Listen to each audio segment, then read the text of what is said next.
दारूमुळे पिंपरी चिंचवडमधील 14 जणांचा मृत्यू झाल्याचं प्रकरण। आरोपी कर्नल सिंह विरखा याला अटक करण्यात आली। आरोपी कर्नल सिंह विरखा दारू गुत्त्याचा मालक आहे। आरोपी योगेश वानखेडेनं दारूमध्ये मिथेनॉल मिळवलं आणि त्यामुळे ही घटना घडली। योगेश वानखेडे हा पुण्यातील हडपसर आणि पिंपरी चिंचवड शहरातील फुगेवाडी परिसरामध्ये दारू वितरित करण्याचं काम करत होता। 3 ठिकाणी कारवाई केली असून पुढील तपास सुरू आहे।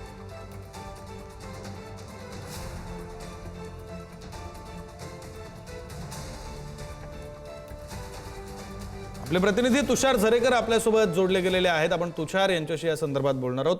तुषार, ही सगळी कारवाई आता केली जाते, तातडीने कारवाई होते, या सगळ्याचं कौतुक आहे। मात्र जर अवैध दारूचे गुत्थे सुरू होते, ते इतके दिवस सुरू होते, तर आजपर्यंत कारवाई का नाही झाली? मृत्यू झाल्यानंतरच प्रशासन जागे होणार आहे का, हाही प्रश्न विचारावा लागेल। नक्कीच विक्रांत, एकंदरीत जर आपण या संपूर्ण प्रकरणामध्ये जर पाहिलं तर पिंपरी चिंचवड पोलीस आता त्याच पद्धतीने कारवाई करताना एकंदरीत पाहायला मिळतात। आतापर्यंत पिंपरी चिंचवड पोलिसांनी 8 जणांना ताब्यात घेतलंय आणि या गुत्त्याचा जो मालक आहे कर्नल सिंग यालाही खरं तर पिंपरी चिंचवड पोलिसांनी आता तपासासाठी ताब्यात घेतलेलं आहे। कर्नल सिंह हे खरं तर पुणे आणि पिंपरी चिंचवड परिसरामध्ये दारूचा हा संपूर्ण जो व्यवसाय ते करत होते आणि योगेश वानखेडे हे जो आरोपी आहे हा खरं तर त्यांची ही जी दारू आहे ती वेगवेगळ्या ठिकाणी नेऊन विक्रीसाठी देत होता। योगेश वानखेडे या तरुणाने खरं तर मिथेनॉल अधिक मिळवल्यामुळे ह्या दारूचं मध्ये विषाचं जे प्रमाण आहे ते झालं असल्याची माहिती, प्राथमिक माहिती खरं तर पुढे येते। तर दुसरीकडे जर आपण पाहिलं तर त्या अनुषंगाने पिंपरी चिंचवड पोलीस तपास करताना एकंदरीत पाहायला मिळतात। वेगवेगळ्या टीमा खरं तर पिंपरी चिंचवड पोलिसांच्या या दापोडी पोलीस ठाण्यामध्ये आलेल्या आहेत। त्या पद्धतीने हा संपूर्ण जो तपास आहे तो करताना एकंदरीत दिसतात। तर दुसरीकडे राज्य उत्पादन शुल्क विभागाच्या कडनंही खरं तर या संपूर्ण घटनेचा तपास केला जातोय। त्या अनुषंगाने ही संपूर्ण जी कार्यवाही आहे ती केली जाते आणि पुढील जी माहिती आहे ती काही वेळातच आता पोलीस अधिकृत प्रेस कॉन्फरन्स घेऊन देणार असल्याची माहिती समोर येताना दिसतीये। विक्रांत, धन्यवाद तुषार दिलेल्या या सगळ्या सविस्तर माहितीसाठी। तर एकंदरीत तुषार यांनी आपल्यापर्यंत जे दृश्य पोहोचवले आपण पाहू शकतो। आता पिंपरी चिंचवड पोलीस कशा प्रकारे या सगळ्या प्रकरणाचा तपास करतायत। मोठ्या प्रमाणावर पोलीस हे सध्या त्या ठिकाणी हजर आहेत आणि त्यांच्याकडून तपास केला जातोय। कारवाईला आता वेग आलेला आहे।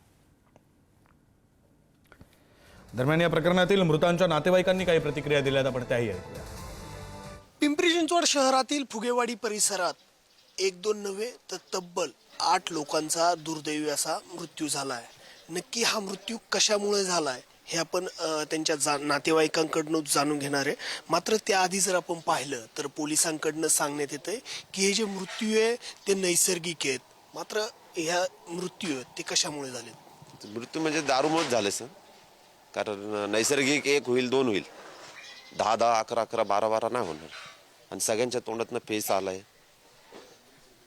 आणि असं झालं की सेम माझ्या भावाला जसं झालंय दुसऱ्याला पण तसंच झालं। दारू डायरेक्ट व्हेंटिलेटरवरच, डायरेक्ट अर्ध्या तासात व्हेंटिलेटरवर पाईप टाकले, पोटातनं दारू पण काढली आणि तोंडातनं फेस कंटिन्यू चालू आहे आणि 3-4 तास ठेवल्यानंतर मग डायरेक्ट मृत्यू घोषित करायला। असेच पठाण कुटुंबियांचेही नातेवाईक आपल्या समोर येतात। काय घडलं? कोण होते तुमचे? माझे दाजी होते। त्यांचं पण तसंच झालं, सेम दारू प्यायल्यानंतर त्यांच्या तोंडातनं फेस यायला लागलं होतं कंटिन्यू। तेच सेम मृत्यू झाला त्यांचा पण। पोलिसांकडनं तर सांगण्यात येतंय की हे नैसर्गिक मृत्यू आहे, दारूचे मृत्यू नाही आहेत असं बोललं जातंय। नीट चौकशी केली की सगळं स्पष्ट होईल। चौकशी अगर नीट झाली तर सगळं स्पष्ट होईल। अनेक नातेवाईक या परिसरात येतात, अनेक जणांचे मृत्यू या परिसरामध्ये झालेले आहेत। कशामुळे झालेत असं वाटतं? दारूमुळे झालं ते। तोंडाला फेस हे नाही आहे, हे नैसर्गिक नसतंय। पहिले पण दारू पिणारे मेलेले, पण कंटिन्यू नाही मेल्यामुळं हे कळलं नाही। कधी आज 1 गेलं, परवा दिवशी 2 गेलं, असं झाल्यानंतर कळलं नाही। आता कंटिन्यू 5-6 जण, 6 जण, 8 जण गेल्यामुळं हे कळलं की दारूमुळेच झालंय। मग हे गुट्टे माहिती असून पण पोलीस त्याच्यावर कारवाई करत नाही? काय माहिती, आतापर्यंत तर केलीच नाही कारवाई। पोलीस करायला पाहिजे ना कारवाई, आतापर्यंत केलीच नाही कारवाई। त्याच्यामुळे दारूचं धंदे जोरात वाढले।